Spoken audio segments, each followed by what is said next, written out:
हाँ जी स्टूडेंट्स, ਅੱਜ ਅਸੀਂ ਆਪਣੀ ਇੰਗਲਿਸ਼ ਇਲੈਕਟਿਵ ਦੀ 11ਵੀਂ ਕਲਾਸ ਦੀ 4th ਐਸੇ ਦ ਸਟੋਰੀ ਆਫ ਮਾਈਕਲ ਦੀਆਂ ਟੈਕਸਚੁਅਲ ਐਕਸਰਸਾਈਜ਼ਸ ਅਤੇ ਸੋਲੂਸ਼ਨਸ ਕਵਰ ਕਰਨ ਜਾ ਰਹੇ ਹਾਂ।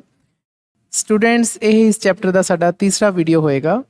ਇਸ ਚੈਪਟਰ ਦੀ ਕੰਪਰੀਹੈਂਸਿਵ ਐਕਸਪਲੇਨੇਸ਼ਨ ਅਤੇ ਐਨਾਲਿਸਿਸ ਦੀ ਵੀਡੀਓ ਮੈਂ ਆਲਰੇਡੀ ਤੁਹਾਡੇ ਨਾਲ ਸ਼ੇਅਰ ਕਰ ਚੁੱਕਿਆ ਹਾਂ, ਜਿਵੇਂ ਕਿ ਤੁਸੀਂ ਸਕਰੀਨ ਤੇ ਦੇਖ ਪਾ ਰਹੇ ਹੋ।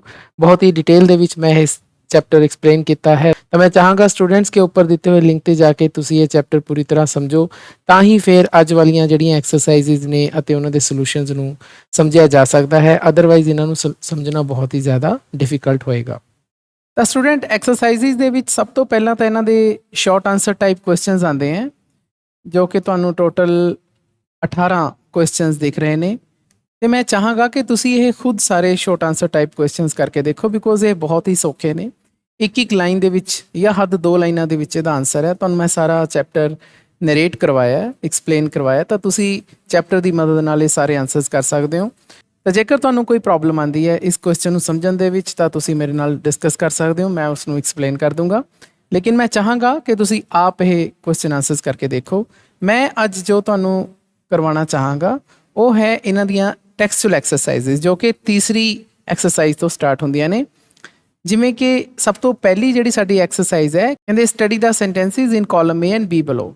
ਤਾਂ 2 ਕਾਲਮ ਹੈ ਜੀ, ਇੱਕ ਕਾਲਮ A ਹੈ, ਇੱਕ ਕਾਲਮ B ਹੈ। ਤਾਂ ਜਿਹੜੇ ਚੈਪਟਰਸ ਦੇ ਵਿੱਚ ਜਿਹੜੇ ਡਾਇਲੋਗਸ ਸਾਡੇ ਆਏ ਨੇ ਉਹੀ ਲਏ ਗਏ ਨੇ, ਜਿਵੇਂ ਕਿ shall we go further up, yes if you want to.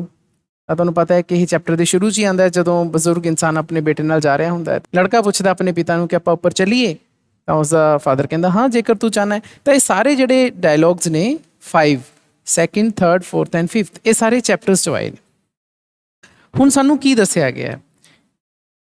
ਹੁਣ ਕਿਉਂਕਿ ਸਾਡੇ ਕੋਲੇ 2 ਕਾਲਮ ਹੈ, ਦੇਖੋ, ਕਿਉਂਕਿ ਕੁਐਸਚਨ ਕਰਨ ਤੋਂ ਪਹਿਲਾਂ ਸਾਨੂੰ ਸਮਝਣਾ ਪਏਗਾ ਕਿ ਹੈ ਕੀ ਹੈ।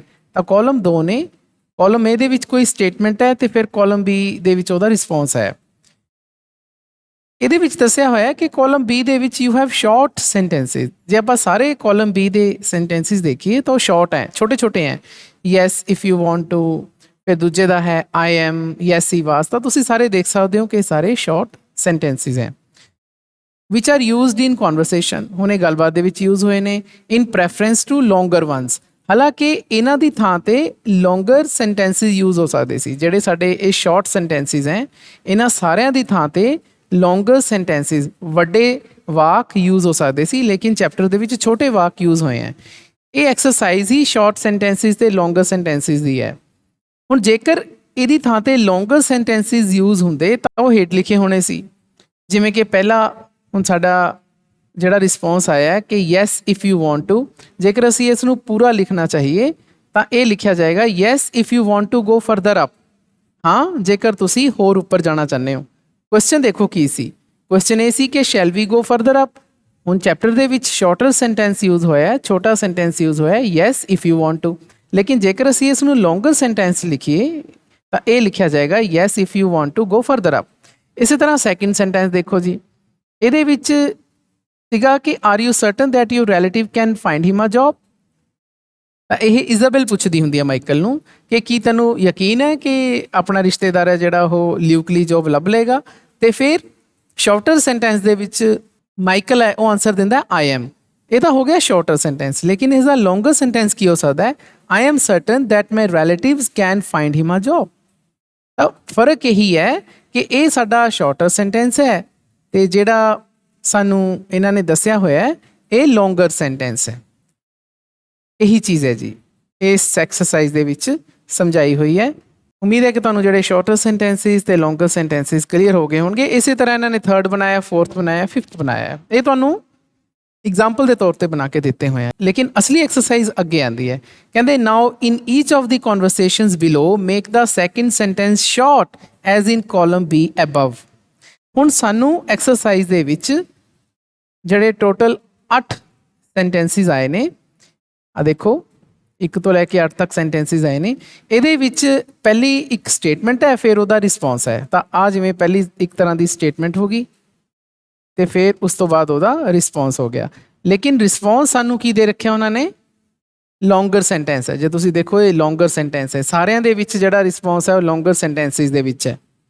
लेकिन सानू ये कहा गया है कि असी इस नू शॉर्ट करना है, ये सारे लॉन्गर सेंटेंसिस नू शॉर्ट करना है। उपर की सी, ਉੱਪਰ ਅਸੀਂ ਸ਼ਾਰਟਰ ਸੈਂਟੈਂਸਿਸ ਨੂੰ ਇਹਨਾਂ ਨੇ ਲੌਂਗ ਕਰਿਆ ਸੀ, ਲੇਕਿਨ ਇੱਥੇ ਸਾਨੂੰ ਕਿਹਾ ਹੈ ਕਿ ਲੰਬੇ ਵਾਕਾਂ ਨੂੰ ਛੋਟੇ ਵਾਕਾਂ 'ਚ ਬਦਲਣਾ ਹੈ। ਆਸਾਨ ਹੈ ਜੀ, ਆਪਾਂ ਕਰਕੇ ਦੇਖਦੇ ਹਾਂ, ਇਹ ਈਜ਼ੀ ਤੁਹਾਨੂੰ ਸਮਝ ਆ ਵੀ ਜਾਏਗਾ। ਜਿਵੇਂ ਪਹਿਲਾ ਹੈ, if he is careless he may lose all his money. ਹੁਣ ਇਹ ਜਿਹੜੇ ਸੈਂਟੈਂਸਿਸ ਲਏ ਹੋਏ ਨੇ, ਇਹ ਬਾਹਰੋਂ ਲਏ ਹੋਏ ਨੇ, ਚੈਪਟਰ ਦੇ ਵਿੱਚੋਂ ਨਹੀਂ ਆਏ। ਜੇਕਰ ਉਸਨੇ ਧਿਆਨ ਨਾ ਰੱਖਿਆ, ਕੇਅਰਲੈਸ ਰਿਹਾ, ਤਾਂ ਉਹ ਸਾਰਾ ਪੈਸਾ ਗਵਾ ਲੇਗਾ। ਹੁਣ ਇਹਦਾ ਰਿਸਪੌਂਸ ਕੀ ਹੈ ਕਿ ਆਈ ਥਿੰਕ, ਮੈਂ ਵੀ ਸੋਚਦਾ ਹਾਂ ਕਿ ਇਫ ਹੀ ਇਜ਼ ਕੇਅਰਲੈਸ, ਜੇਕਰ ਉਹ ਕੇਅਰਲੈਸ ਹੋਇਆ ਤਾਂ ਉਹ ਸਾਰਾ ਪੈਸਾ ਗਵਾ ਲੇਗਾ। ਹੁਣ ਇਹਦਾ ਲੌਂਗਰ ਸੈਂਟੈਂਸ ਵਾਲਾ ਰਿਸਪੌਂਸ ਹੋ ਗਿਆ। ਆਪਾਂ ਨੇ ਇਸ ਨੂੰ ਸ਼ਾਰਟਰ ਕਰਨਾ ਹੈ। ਇਸ ਦਾ ਰਿਸਪੌਂਸ ਕੀ ਬਣੂਗਾ? I think so. ਬਸ ਇਹ ਆਨਸਰ ਆ ਜਾਏਗਾ।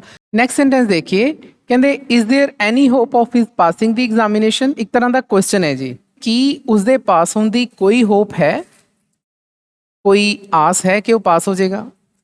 ਦੇਖੋ ਧਿਆਨ ਨਾਲ, ਇਜ਼ ਨਾਲ ਸਟਾਰਟ ਹੋਇਆ। ਜਦੋਂ ਵੀ ਕੋਈ ਕੁਐਸਚਨ ਮਾਰਕ ਕਿਸੇ ਹੈਲਪਿੰਗ ਵਰਬ ਦੇ ਨਾਲ ਸਟਾਰਟ ਹੁੰਦਾ ਹੈ, ਉਸ ਦਾ ਆਨਸਰ ਹੁੰਦਾ ਯੈਸ ਔਰ ਨੋ 'ਚ, ਕਿਉਂਕਿ ਉਹ ਕੁਐਸਚਨ ਦਾ ਮਤਲਬ ਹੀ ਕੱਕੇ ਨੂੰ ਬਿਹਾਰੀ ਕੀ ਹੁੰਦਾ ਹੈ, ਕੀ ਉਹ ਪਾਸ ਹੋ ਸਕਦਾ ਹੈ, ਤਾਂ ਆਨਸਰ ਯੈਸ ਔਰ ਨੋ 'ਚ ਦੇਣਾ ਹੈ। ਤਾਂ ਇਹਦਾ ਰਿਸਪੌਂਸ ਹੈ ਕਿ there is no hope of passing the examination. ਇਹ ਤਾਂ ਹੋ ਗਿਆ ਲੌਂਗਰ ਸੈਂਟੈਂਸ। ਆਪਾਂ ਇਸ ਨੂੰ ਸ਼ਾਰਟਰ ਸੈਂਟੈਂਸ ਬਣਾਉਣਾ ਹੈ, ਕਿਉਂਕਿ ਨੈਗੇਟਿਵ ਦੇ ਵਿੱਚ ਹੈ, ਤਾਂ ਅਸੀਂ ਇਹਦਾ ਆਨਸਰ ਨੋ ਨਾਲ ਸਟਾਰਟ ਕਰਾਂਗੇ।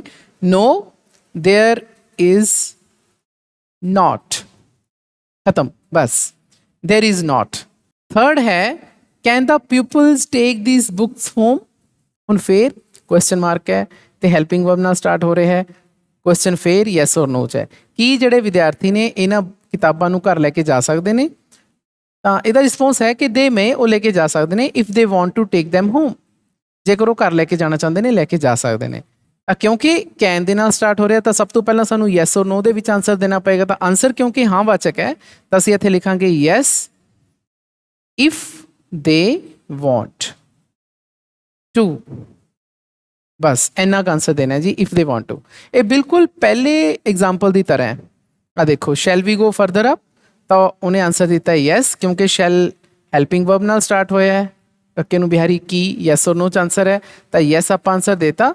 ਉਸ ਤੋਂ ਬਾਅਦ ਇਫ ਯੂ ਵਾਂਟ ਟੂ, ਆਪਾਂ ਨੇ ਇੱਥੇ ਕੀ ਕਰ ਲਿਆ, ਇਫ ਦੇ ਵਾਂਟ ਟੂ, ਕਿਉਂਕਿ ਸਾਡਾ ਸਬਜੈਕਟ ਇੱਥੇ ਦੇ ਹੈ। ਤਾਂ ਫੋਰਥ ਕੁਐਸਚਨ ਹੈ ਜੀ, ਡਿਡ ਅਕਬਰ ਪਨਿਸ਼ ਬੈਰਮ ਖਾਨ। ਤਾਂ ਡਿਡ ਫੇਰ ਹੈਲਪਿੰਗ ਵਰਬ ਹੈ ਜੀ, ਤਾਂ ਆਨਸਰ ਫਿਰ ਯੈਸ ਔਰ ਨੋ 'ਚ ਆਏਗਾ। ਤਾਂ ਆਨਸਰ ਸਾਡਾ ਨੈਗੇਟਿਵ ਹੈ, ਨੋ, ਤਾਂ ਅਸੀਂ ਲਿਖਾਂਗੇ ਨੋ। ਹੀ did not punish Bairam Khan, ਤਾਂ ਅਸੀਂ ਕਹਾਂਗੇ ਹੀ ਡਿਡ ਨਾਟ। ਬਸ ਇੰਨਾ ਆਨਸਰ ਲਿਖਾਂਗੇ ਜੀ। ਇਹ ਸਾਡਾ ਰਿਸਪੌਂਸ ਹੋ ਗਿਆ ਸ਼ਾਰਟਰ ਸੈਂਟੈਂਸ ਦੇ ਵਿੱਚ। ਆਸਾਨ ਹੀ ਹੈ ਜੀ, ਅੱਗੇ ਵੀ ਕਰ ਲੈਂਦੇ ਹਾਂ।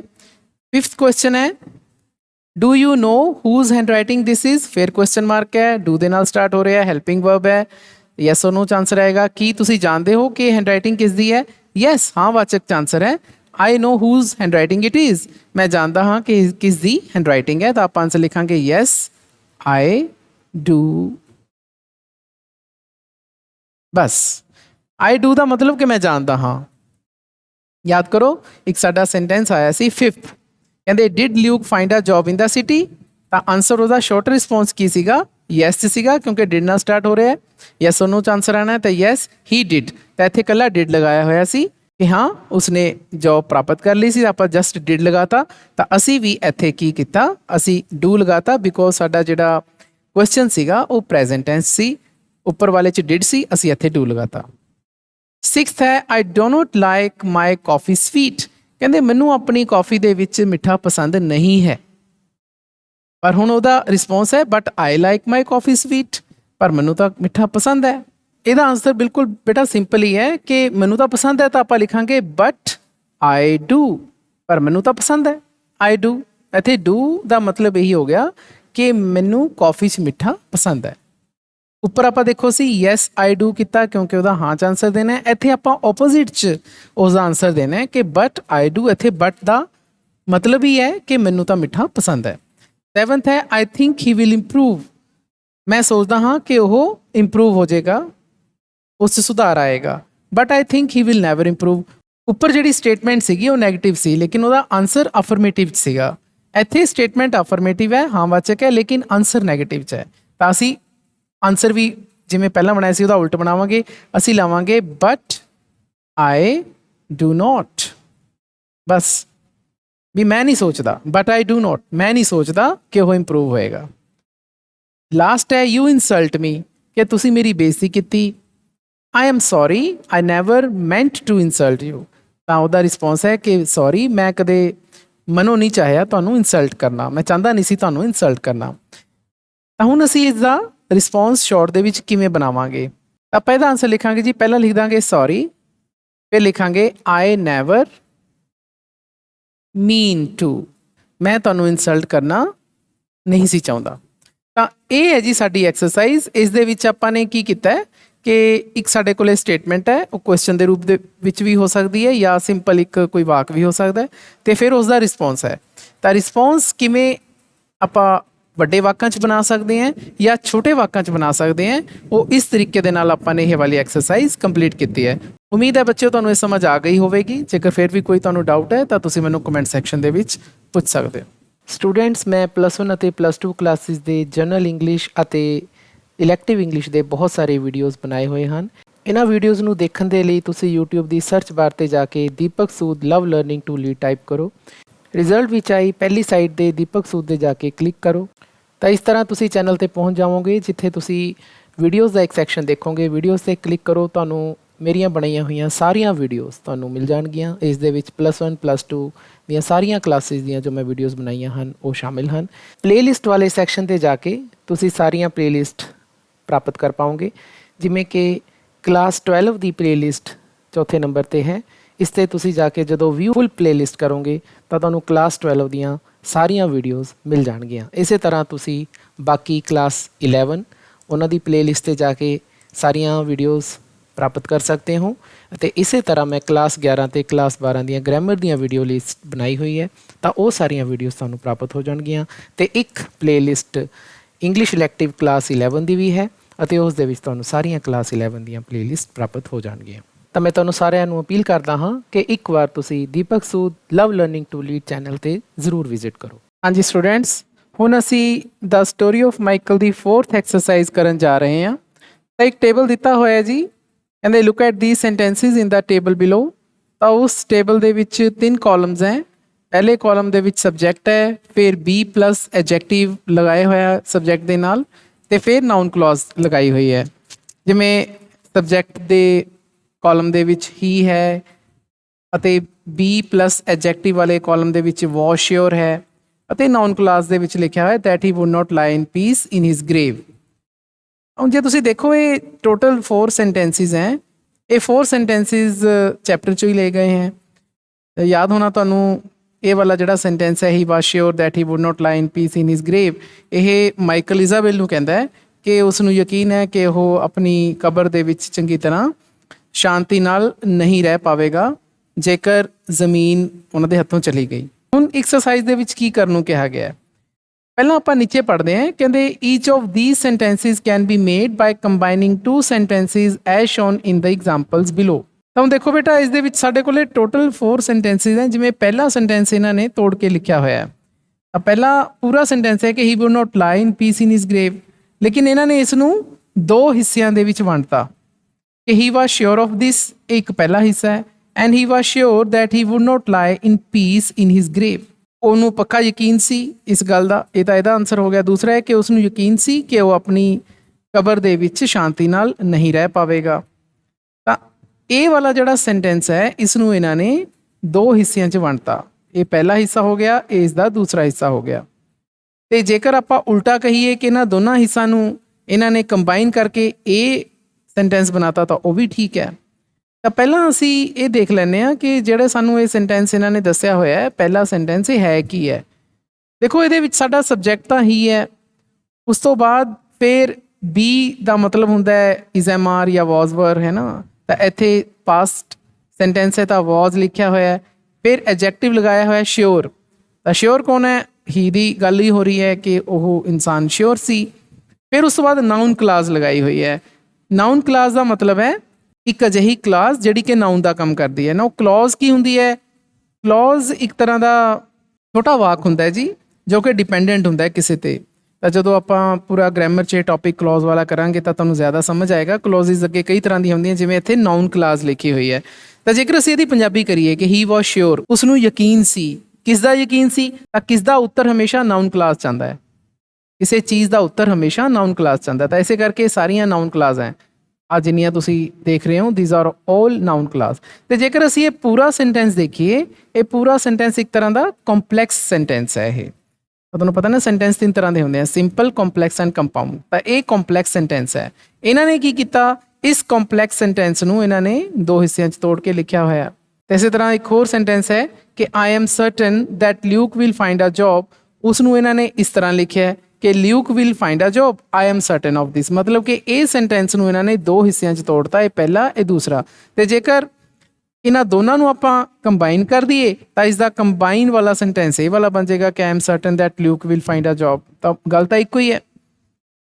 हुण इन्होंने सानू इत्थे तक तो समझाया होया है कि आ चीज़ किस तरह करनी है, लेकिन हुण अगे साडी एक्सरसाइज शुरू होंदी है। एक्सरसाइज साडी इत्थों स्टार्ट होंदी है, ये वाले साडी एक्सरसाइज है। की क्या है, कहते combine each of the following pairs of sentences into one sentence as shown in the example above. हुण साडे कोले 2-2 सेंटेंस बेटा हर एक क्वेश्चन ਦੇ ਵਿੱਚ ਲਿਖੇ ਹੋਏ हैं, ਸਾਨੇ ਉਹਨਾਂ ਨੂੰ ਇੱਕ ਸੈਂਟੈਂਸ ਬਣਾਉਣਾ ਹੈ। ਜਿਵੇਂ ਕਿ ਪਹਿਲਾ ਸਾਡਾ क्वेश्चन है, ਉਹਦੇ ਵਿੱਚ 2 सेंटेंस है A एंड B।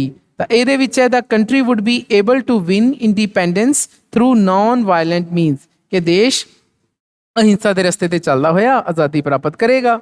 तो दूसरा सेंटेंस है उस क्वेश्चन दे विच कि Gandhi ji was confident of this, ये गांधी जी नूं इस गल का पूरा यकीन सी। हुण जेकर असी इन्हां दोनों का इक्को ही कंबाइन सेंटेंस बनाना होवे तां असी इसनूं पंजाबी च इस तरह लिख सकते हैं कि गांधी जी नूं पूरा यकीन सी कि देश अहिंसा के रस्ते ते चलदा होया आज़ादी प्राप्त करेगा। ਇਹਦਾ मतलब ये हो गया कि असी गांधी जी वॉज कॉन्फिडेंट इत्थों चक लांगे, तो फिर उस तो बाद ऑफ दिस कट लीए, तो ਇਹਦੀ ਥਾਂ ਤੇ ऑफ दिस ਦੀ ਥਾਂ ਤੇ ਆਪਾਂ ਇਹ ਵਾਲਾ ਸਾਰਾ सेंटेंस ਇੱਥੇ लगा दिए, तो यह बन जाएगा कि Gandhi ji was confident that सानू लगाना पएगा that the country would be able to win independence through non-violent means। non-violent means थोड़ा जा वड्डा सेंटेंस है, तो इस तरह जी यह बन जाएगा साडा आंसर। असी इन्हां दोने सेंटेंसिस का जोड़ा आंसर है उसनों एक बना दा। हुण इस तरह साडा बेटा सैकेंड सेंटेंस है कि फॉरेन कंट्रीज मे और may not help us in case we are attacked. ये फॉरेन कंट्रीज हैं, बाहरले देश हैं, वो साडी शायद हैल्प करन या ना करन जेकर इन केस साडे ते कोई हमला हुंदा है। ते दूसरा सेंटेंस है कि we can not be sure, असी इस गल की श्योरिटी नहीं लै सकते, पक्का यकीन नहीं असी ये कह सकते कि फॉरेन कंट्री साडी हैल्प करनगे जेकर साडे ते अटैक हुंदा है। लेकिन एक कंडीशन भी लाई हुई है कि यूज़ वैदर। यूज़ वैदर का मतलब है कि जिहड़ा साने कंजंक्शन इत्थे उपर वाले च दैट लगाया सी, उहदी थां ते असी हुण वैदर लगावांगे। अब बड़ा आसान है जी, पहला तुसी सेंटेंस ये लिख लो कि we can not be sure, we can not be sure whether foreign countries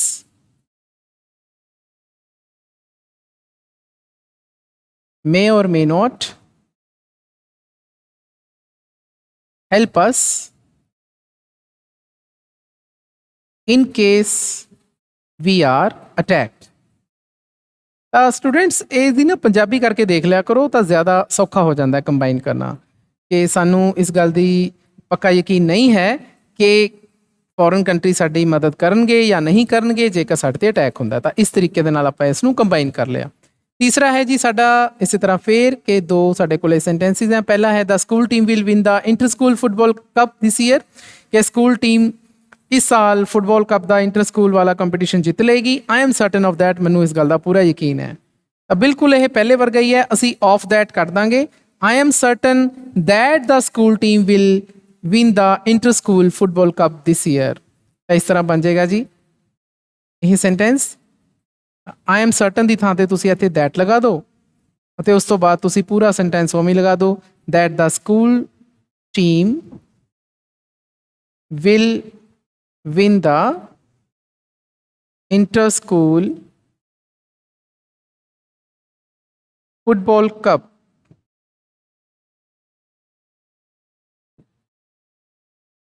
this year. तो यह साडा सेंटेंस बन गया जी।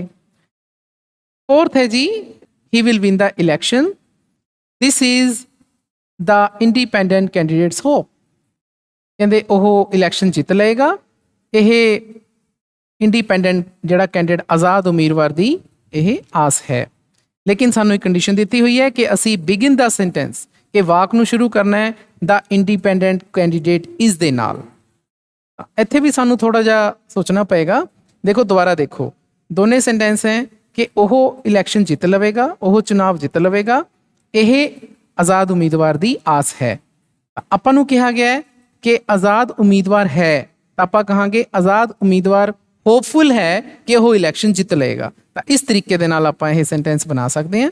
ਤਾਂ ਆਪਾਂ ਲਿਖਾਂਗੇ ਦਾ ਇੰਡੀਪੈਂਡੈਂਟ, ਜੋ ਸਾਨੂੰ ਕੰਡੀਸ਼ਨ ਦਿੱਤੀ ਹੋਈ ਹੈ ਅਸੀਂ ਉਹ ਪੂਰੀ ਕਰਦੇ ਹਾਂ। ਆਪਾਂ ਆਪਣਾ ਸੈਂਟੈਂਸ ਸਟਾਰਟ ਕਰਦੇ ਹਾਂ, the independent candidate is hopeful